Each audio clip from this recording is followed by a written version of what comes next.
Buenas tardes a todos. Qué gusto estar acá compartiendo. Por ahí poco a poco se van a ir sumando los amigos de habla en español.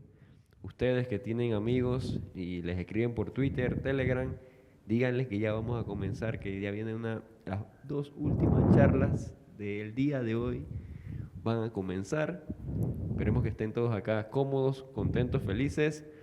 Vamos a tener una fotografía de grupo al final. Esperamos que ustedes también participen allí con nosotros en esa fotografía para que quede de recuerdo. Mi nombre es Arnulfo. Durante estas sesiones voy a estar acá presentando a nuestros conferencistas, a nuestros charlistas. La tarde de hoy tenemos a Marina Moro López, que nos va a compartir sobre biohacking con Python. Cómo convertirse en el señor Burns fluorescente. Vamos a escuchar a Marina, ustedes tomen nota, al final hay un espacio para preguntas. Nos gustaría mucho que ustedes tengan esas preguntas para Marina y que ella se presente un poquito más para conocerla. Así que muchas gracias, chicos, chicas. Gracias por la presentación. Bueno, como ha comentado Arnulfo, vamos a hablar durante un ratillo de biohacking, por supuesto usando Python, ya que estamos en la PyCon, no podía ser de otra forma. Yo soy Marina, como bien ha dicho él, y me presento muy brevemente. Vengo de España, soy ingeniera biomédica formada en Madrid, aunque ahora mismo estoy viviendo en Barcelona y, si todo va bien, en unos años seré doctora en biomedicina. Y en cuanto a la programación, soy de esas personas del mundo científico de he hecho este script, no peta, hace lo que necesito, así que ya es perfecto. Entonces, os pido a programadores, arquitectos de software, desarrolladores y tal, que por favor, cuando veáis el código, pues tratadme bien, no os asustéis, ¿vale? Vamos a ir por todos estos apartados, comenzando con definiciones de biohacking y un poquito de teoría básica de genética, porque la necesitaremos para el caso práctico. Y luego pasaremos a unas consideraciones y la ronda de preguntas, que tendremos tiempo. He de decir, antes de empezar, respecto a la teoría básica de genética, por si alguien está asustado en este momento, que no os preocupéis, ¿vale? Son conceptos muy básicos y vamos a revisarlos porque así se entiende el caso práctico bien, pero esto no es una clase de biología, no pretende serlo, no pasa nada, no va a ser complicado, o al menos eso espero. Entonces, comenzamos con la definición de biohacking, que como su propio nombre indica, proviene de juntar bio y hacking, y del movimiento del hacking, toma ese añadir funcionalidades y esa resolución de problemas, pero lo aplica al ámbito biológico, evidentemente. El objetivo principal del biohacking no es otro más que poner las herramientas y la información del ámbito biológico al alcance de todo el mundo. Es decir, que ciudadanos de la calle puedan realizar experimentos científicos sin la necesidad de estar en instalaciones especializadas como un hospital o un centro de investigación, y además también que no necesiten tener una formación especializada. Por supuesto, ha de seguirse siempre un código ético muy riguroso con valores como la transparencia, la seguridad, la educación, el compromiso y la responsabilidad, porque realizar experimentos biológicos puede resultar peligroso, evidentemente. Entonces, no hemos de confundir a un biohacker con un ciberterrorista o con un bioterrorista, ya que un biohacker tiene esa visión positiva, esa ética, esas ganas de curiosear y de aprender y tal, y en ningún momento va a tener una intención mala de crear el caos en el mundo con un experimento biológico ni nada así. El hacking está influenciado por estos tres movimientos especialmente, de los cuales del DIY, el do it yourself, el hazlo tú mismo, toma la autosuficiencia y el sentido de comunidad. Del hacking, como ya he dicho, toma la democratización y el hackeo de los procedimientos, las técnicas y demás. Y del transhumanismo toma el querer superar los límites biológicos usando la tecnología, que en este caso son solo ciertos biohackers que usan su propio cuerpo como medio de autoexperimentación. Así podríamos decir que un biohacker es como una versión DIY y ciudadana del hacking y, en ciertos casos, hacia un futuro transhumanista. Entonces, en el biohacking se realizan proyectos de salud, medio ambiente, bioarte, entre otros, usando tecnologías propias de la genética, la bioingeniería, la electrónica, etc. y en particular se desarrollan equipos low cost, se producen medicamentos caseros, se da formación, se crean startups y solo en esos casos transhumanistas, como mencionábamos, se autoexperimenta y se realizan modificaciones corporales. Pasamos entonces a los tipos de biohacking, que he de decir que he hecho yo aquí una clasificación rápida con 3 tipos, pero no hay una clasificación oficial, entonces dependiendo de dónde busquéis veréis como más tipos o menos o no tipos en absoluto. Pero bueno, comenzamos con el biohacking fisiológico, que no es más que hackear nuestro propio organismo, nuestra fisiología, a base de dietas, ingesta de suplementos o hábitos de vida, como podrían ser hacer ayuno intermitente, exponernos a infrarrojos o el uso de nootrópicos. Luego tenemos la biología DIY, que es esa manipulación de la biología a través de técnicas más o menos complejas por parte de los ciudadanos. Por ejemplo, el biohacking genético, que no es más que modificar organismos para que creen sustancias o incluso transformarlos en organismos nuevos, modificando su ADN, como podría ser, por ejemplo, modificar bacterias en laboratorio para que produzcan caseína y así hacer queso vegano. Luego, por ejemplo, tenemos también la terapia celular, que es administrar células con un objetivo de salud o biológico en general, como podría ser, por ejemplo, administrar plaquetas para activar la regeneración de tejidos. Y por último también podemos tener como ejemplo la producción de medicamentos, como podría ser la insulina casera, o de equipo como un microscopio casero low cost. Y finalmente tenemos a los Grindr, que son esos biohackers transhumanistas que usan su propio cuerpo como objeto, como medio de autoexperimentación, también llamado body hacking, que, spoiler, es el que usaremos en el caso práctico dentro de un momento. Y en este tipo tenemos como ejemplos la implantación de hardware, como podría ser implantarse chips que sean tarjetas o pasaportes o abran puertas, etcétera, o implantación de LEDs o GPS o hardware en general. También tenemos la modificación de implantes, como podría ser modificar un ojo artificial para que haga zoom o vea en la oscuridad, o modificar implantes de oído para que oigan colores. Y por último, la edición genética o biohacking in vivo, que es la que vamos a usar en el caso práctico, como por ejemplo el uso del biohacking y de la edición de ADN para crear bebés personalizados. Con todo esto ya podemos pasar a la mini clase de genética, de biología, que vamos a ir muy lentamente, espero que quede claro, si no ya habrá preguntas al final para aclarar lo que haga falta. Y podemos comenzar con 3 conceptos básicos que son cromosoma, gen y ADN. Un cromosoma es la estructura que contiene todos los genes. Un gen es un segmento de ADN que determina un rasgo, como por ejemplo podría ser el color de nuestros ojos. Y el ADN es una doble hélice formada por bases, que las bases no son más que letras. Y todo nuestro ADN está formado por únicamente 4 letras, que son la A, la T, la C y la G. Y hay que tener en cuenta que siempre van por parejas. La A siempre va con la T y la C siempre va con la G.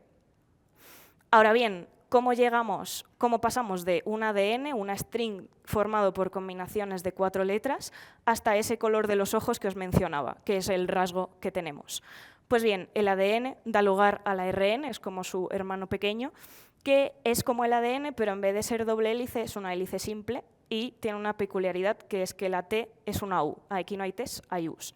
Y es complementario al ADN, es decir, si en el ADN hay una C, en el ARN habrá una G. Es este ARN el que da lugar a la proteína final, que es esa proteína la que es marrón o verde o azul o el color de nuestros ojos, y así obtenemos el rasgo del que hablábamos. Pero, ¿qué pasa si el ADN está mutado? Pues que en el peor de los casos el ARN también lo va a estar y la proteína también. Entonces, ese color de nuestros ojos, ese rasgo, se va a haber modificado de alguna manera. Hay muchos tipos de mutaciones, muchísimos, pero para hoy solo necesitamos saber 2, que son la sustitución o knock-in, que consiste en introducir una base, una letra o varias letras nuevas en un trozo de ADN, y la deleción o knockout, que consiste en eliminar un trozo de ADN sin introducir nada nuevo. Y finalmente, acabando esta clase de biología express, vamos a hablar de CRISPR, que es la herramienta que vamos a usar en el caso práctico, que no es más que el corta y pega del ADN, de las secuencias genéticas, llamado edición genética. Para ello, CRISPR tiene este sistema, que es Cas, es una proteína que es la que corta el ADN, que en una mano tiene una guía de ARN que le dice dónde cortar y en la otra mano tiene un molde de ADN que le dice qué poner en ese sitio que ha cortado. Entonces, por ejemplo, si este es nuestro ADN original, esta podría ser nuestra guía que coincide con este trozo de ADN original de aquí. Es complementario, ya hemos dicho que es ARN, entonces, por ejemplo, si esto era una C, esto es la G, que le corresponde. Y el molde podría ser, bueno, Cas corta ahí, porque la guía le dice que corte entre esos dos extremos, y el molde podría ser este, que, si os fijáis bien, tiene aquí una base cambiada, una letra cambiada. Esto es lo que se introducirá aquí. Entonces, si este es nuestro ADN original, donde Cas corta aquí y aquí, que es lo que le ha dicho la guía, Cas lleva el molde de ADN en la otra mano y se producirá una sustitución o knock-in, porque siendo este el molde, introducimos esa letra nueva que veíamos antes. Pero en la realidad puede haber otro caso, que es que Cas no lleve un molde de ADN en la otra mano y entonces se produce la deleción o knockout de la que hablábamos antes, que es que Cas corta aquí y aquí, pero no introduce nada. Entonces, este trozo de ADN no tendrá nada nuevo. Y con esto sí que ya podemos pasar al caso práctico. Espero, como he dicho antes, que haya quedado más o menos claro. Y para el caso práctico, bueno, el propio título de la charla ya es un poco spoiler, pero vamos a biohackearnos, vamos a modificar nuestro propio ADN, como esos biohackers grinders de los que hablábamos al principio, usando, por supuesto, Python, porque estamos en la PyCon. ¿Y por qué? Porque vamos a biohackearnos. Tenemos el objetivo de convertirnos en el señor Burns fluorescente de Los Simpsons, que dice «Os traigo amor». Entonces, lo que tenemos que hacer para convertirnos en este señor es hacer primero una pequeña investigación de qué rasgos son los más identificativos de este señor, y luego ese script de Python, que ahora os enseñaré, será el que nos diseñe el experimento CRISPR. Nosotros le vamos a decir el gen que queremos modificar y cómo lo queremos modificar, y será Python quien nos dé la guía de ARN y el molde de ADN. Entonces, vamos a los rasgos más identificativos de este señor. Son que está calvo y tiene el pelo medio azul canoso, que es fluorescente o bioluminescente y que tiene las pupilas dilatadas. Entonces, haciendo un pequeño research en Internet, podemos encontrar que para que nosotros seamos calvos, necesitamos borrar el gen IRF4 completo, y para tener el pelo azul canoso necesitamos hacer una sustitución o knock-in en mitad del gen AR. En la posición 363 vamos a cambiar la C que hay en el gen original por una T.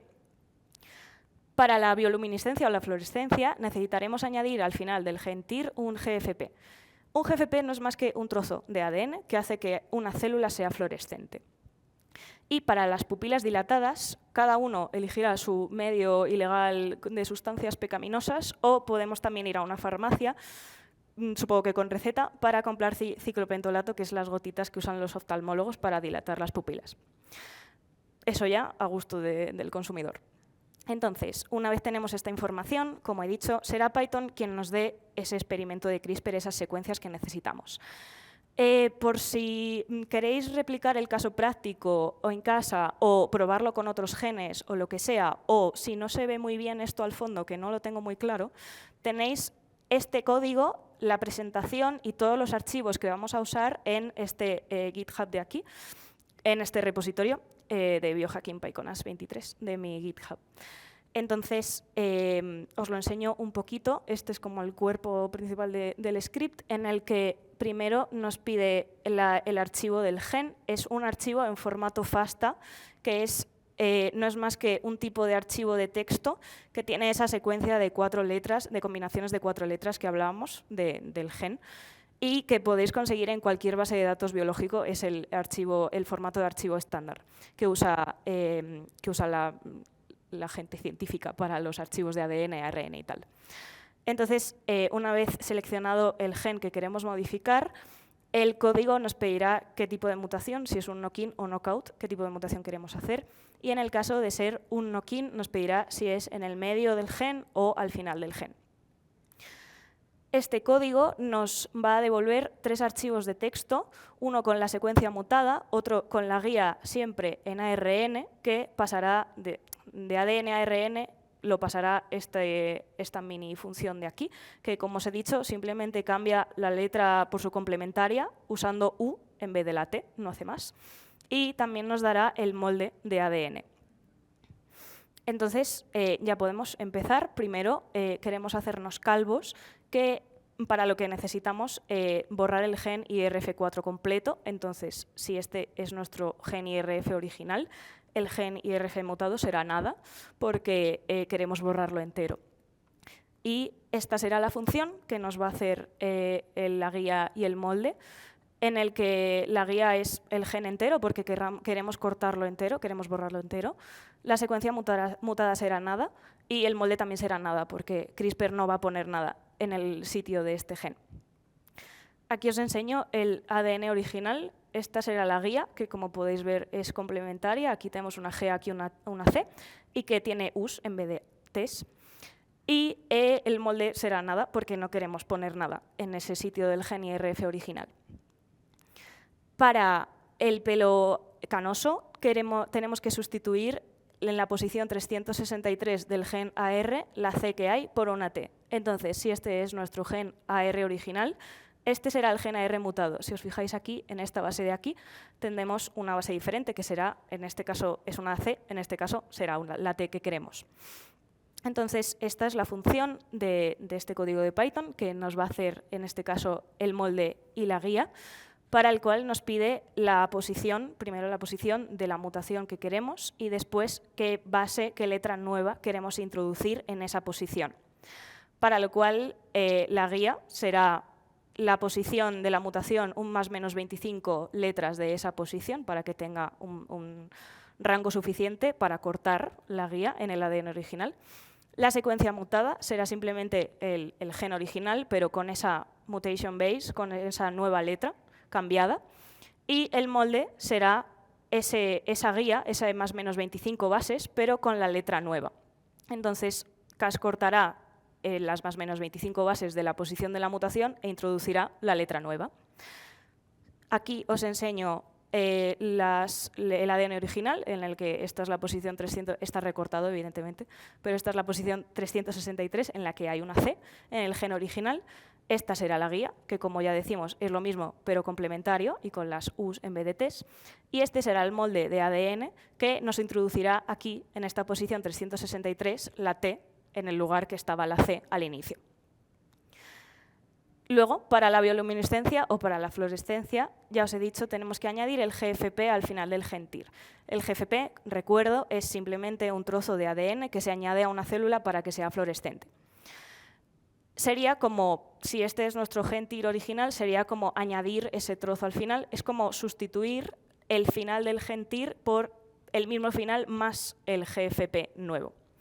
Entonces, esta va a ser la función que nos lo haga, que nos pide la secuencia en formato FASTA también de ese GFP, que técnicamente se llama plásmido, por eso aquí hay un plasmid file, y simplemente cogerá como guía las últimas 50 bases del gen original, en este caso el gen TIR, y la secuencia mutada, como os he dicho, será el gen original más ese trozo de ese plásmido, y el molde es simplemente la guía, esas últimas 50 bases del gen original, más el plásmido, que es lo que introducirá al final. Y aquí os muestro las secuencias reales. Este es el final del gen TIR. Esta será la guía de ARN, siempre complementaria con las U's en vez de las T's. Y este será el molde de ADN, que tiene el trozo que corresponde a la guía, el final del gen TIR, y todo esto, que es el GFP, que hará que seamos fluorescentes. Finalmente, para las pupilas dilatadas, como ya hemos dicho, pues cada uno elige su método y su modo de conseguirlo, o vamos al oftalmólogo a por ciclopentolato para dilatarnos las pupilas. Entonces, con todo esto, con todas estas secuencias, que gracias a Python, simplemente tenemos que comprar un kit de CRISPR DIY para hacer CRISPR en nuestra propia casa, que es un kit que se vende por internet, o sea, tampoco hay que irse muy lejos. Gracias a las secuencias que nos ha dado Python, debemos preparar las 3 jeringas con los 3 genes, con su CRISPR, su Cas, su guía, su molde y demás, para lo cual pues, le pediremos a nuestro bioquímico de confianza que nos lo construya o se lo pedimos a una empresa de genética. y nos las inyectamos. Y luego después, como ya hemos dicho, las pupilas dilatadas, cada uno elige su método y sus cosas, sus maneras de conseguirlo. Y ya está, o sea, ya somos el señor Vance fluorescente, lo hemos conseguido gracias a Python y gracias a nuestro amigo CRISPR. Por supuesto, esto no es así de fácil, entonces por eso está este último apartado en la presentación, que son las consideraciones importantes, en el que os debo decir que si os planteáis este experimento en casa, os compráis el kit, os hacéis las secuencias de ADN, ARN y demás y os lo inyectáis, las condiciones y los procedimientos evidentemente son peligrosos y podéis liarla mucho, especialmente si os introducís mutaciones en la línea germinal, que es que las mutaciones se las pasaréis a vuestra descendencia. Y esto, por lo menos, en este caso, puede ser más o menos gracioso porque seréis fluorescentes y vuestros hijos también, y los hijos de vuestros hijos también, y así sucesivamente. Pero si metéis una mutación donde no tenéis que meterla, podéis transmitir enfermedades muy graves a vuestra descendencia y vuestra descendencia a su descendencia y así. Entonces, peligroso. Y además, podemos liberar vectores virales y otros agentes biológicos bastante peligrosos al ambiente y podemos crear el COVID-2 si se nos va un poco la pinza. Y, por supuesto, si alguien se viene muy arriba, puede incluso meter medicamentos no probados en el mercado, bueno, el mercado negro, evidentemente, lo cual, pues, evidentemente, no es bastante peligroso. Entonces, por todo esto, recuerdo que desde el principio ya hemos dicho que hay un código ético y también el propio sentimiento de autoseguridad de cada uno, espero, y todos los aquí presentes, como buenos biohackers que somos, vamos a seguir rigurosamente este código ético con su responsabilidad y su compromiso, y no haremos esto en ambientes no controlados. Y además, decir que esto tiene una legalidad bastante dudosa.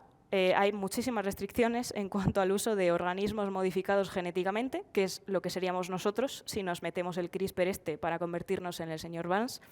Entonces, bueno, he de mencionar que legalidad dudosa en cuanto a humanos y animales así más grandes, pero la modificación genética en plantas, bacterias y organismos así más simples está como en un poco limbo de alegalidad. Entonces, por ejemplo, en espacios de biohacking que están controlados y tal y registrados y tal, sí que se puede cacharrear con biocosas y con ADN de plantas, bacterias y tal. Por supuesto, os animo a que lo hagáis, pero este experimento en concreto de convertirnos a nosotros mismos o a nuestro gato o a quien sea en el señor Vance, pues no lo hagáis en casa porque es peligroso, solo como disclaimer por si a alguien se le ocurre salir de aquí y hacerlo, ¿vale? Pero he de decir que, aunque no vayamos a convertirnos en el señor Vance, aunque técnicamente, en la teoría, podríamos, quiero acabar esta charla, que se ha hecho un poquito corta, pero bueno, no pasa nada si tenemos más tiempo de preguntas, que CRISPR y Python, bueno, Python no se usa directamente, pero podría usarse, pero CRISPR en particular se usa en clínica actualmente para tratar enfermedades y curar a gente y a curar condiciones genéticas de mucha gente, como por ejemplo editando genes que producen enfermedades genéticas, como podría ser la epidermolisis bullosa o la anemia de Fanconi, modificando esas letras, esas mutaciones que están mal en el ADN de esta gente para poner las letras que sí que deberían estar ahí y que la enfermedad ya no se siga desarrollando. O también tenemos, por ejemplo, las células CAR-T contra el cáncer, que no son más que nuestras células del sistema inmune, nuestros glóbulos blancos, que luchan contra esas células cancerosas, que estas células CAR-T consisten en extraer esos glóbulos blancos de nuestro organismo y modificarlos fuera con CRISPR para que ataquen a ese cáncer, para que vayan directamente a esas células y no ataquen otras, o para que tengan más poder de matar a las células del cáncer. También tenemos a CRISPR como terapia antiviral, por ejemplo, contra el SARS-CoV-2 se intentó por lo menos, no sé si hay un medicamento probado de CRISPR, o contra el VIH, modificando ese ADN de las células que está infectado con ese virus para que cortamos el ADN del virus y así ya no tiene capacidad de replicarse dentro de nosotros. Y finalmente también se usa CRISPR para luchar contra enfermedades infecciosas que son transmitidas por mosquitos o vectores animales, como pueden ser la malaria o la fiebre amarilla, en las que usamos CRISPR para modificar el ADN de estos mosquitos y que así sus crías, su descendencia, no tengan esa capacidad virulenta para contagiar a más gente. Y eso es todo. Gracias por venir. Es una hora un poco mala, entonces muchas gracias a todos los que estáis aquí. Y ahora tenemos mucho tiempo de preguntas, lo cual está muy bien, pero por supuesto podemos hablar fuera o podéis contactarme por cualquiera de estos canales. Y os recuerdo, si queréis hacer el caso práctico, tenéis todas las herramientas necesarias en este repositorio de aquí. Y nada, por acabar quería dar las gracias, por supuesto, a la PyCon US y a PyCon Charlas, porque esto es un sueño, literal. O sea, el correo de propuesta aceptada, pues llorando en mi casa. O sea, todavía estoy dando la charla ahora mismo y todavía creo que no me lo creo. Y también a PyLadies Barcelona, porque son bastante responsables de que yo esté aquí hoy. Y mención especial final, bueno, a Miki, que ha venido desde España conmigo aquí, a mis amiguis, que en España ahora mismo son las 12:30 de la noche y están viéndome, y a mi mamá, porque siempre hay que darle besitos a la mamá. Y ya está. Fuerte aplauso para Marina. Fantástico, Marina, la pasión que tienes por todo el tema de bio y obviamente también la programación con Python. En este espacio vamos a darle la oportunidad a ustedes, chicos, chicas, para hacerles alguna pregunta que tengan sobre su presentación. Pueden levantar la mano y nos dirigimos hacia allá. Ok.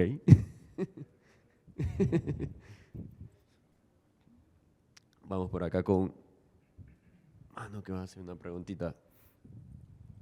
Hola, gracias por la charla. Teniendo en cuenta lo que dijiste del código ético y de la legalidad, ¿vos cómo crees o cuánto pensás o cuánto crees que falta para que esto sea algo de moneda corriente, digamos, y que empecemos a modificarlo nosotros mismos, ya sea porque el gobierno lo exija o porque nosotros queramos probar cosas o mejorar nuestro cuerpo, digamos, no solo para tratar enfermedades?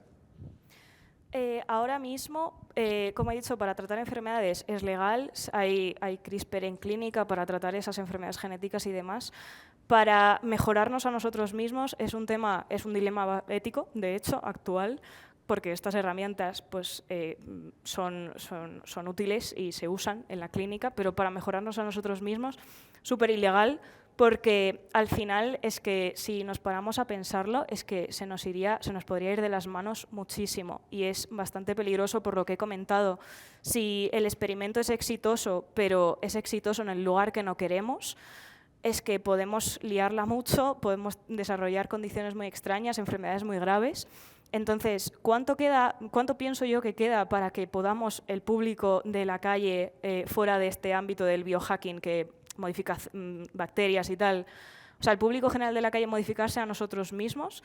Creo que, bueno, primero queda mucho porque son experimentos en verdad complicados. O sea, nosotros si nos diseñamos esto y nos lo inyectamos, a la primera, ni a la segunda, ni a la tercera lo vamos a conseguir probablemente.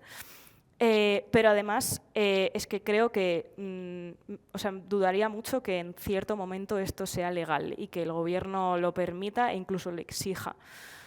En todo caso, si ese debate ético de mejorarnos a nosotros mismos, bien o mal, resulta que bien, yo supongo que las instituciones oficiales controlarán mucho qué se hace y cómo se hace y con quién se hace y para qué también. Ok. Estaba por allá, pero viene por acá también. Viene la siguiente pregunta. Aquí está Nick. Hola, muchas gracias por tu charla, me gustó un montón. Y tengo una pregunta, muchos de estos, digamos, alteraciones que se están haciendo de pronto en organismos más pequeños, pueden, y pues entiendo de los términos, digamos, de bioacumuladores o cosas así, que terminan llegando a nosotros.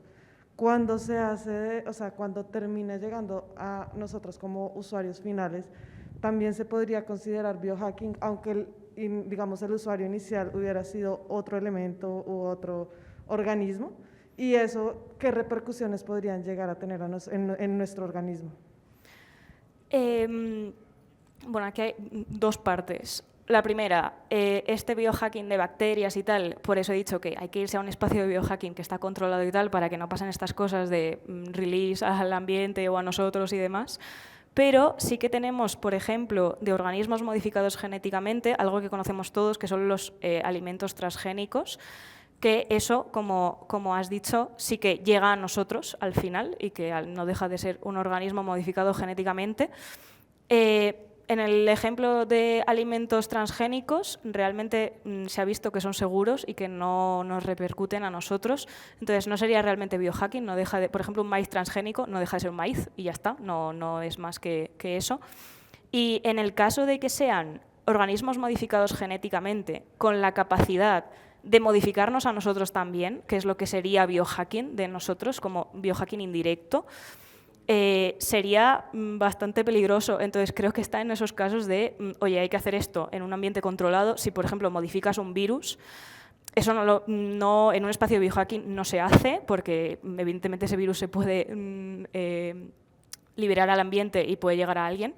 Y en el caso de que sea, o sea, a día de hoy modificar virus sí que se hace, pero se hace en clínica y se hace en institutos de investigación y en hospitales y tal, que sí que está controlado y simplemente sirve para tratar a algo en alguien muy concreto.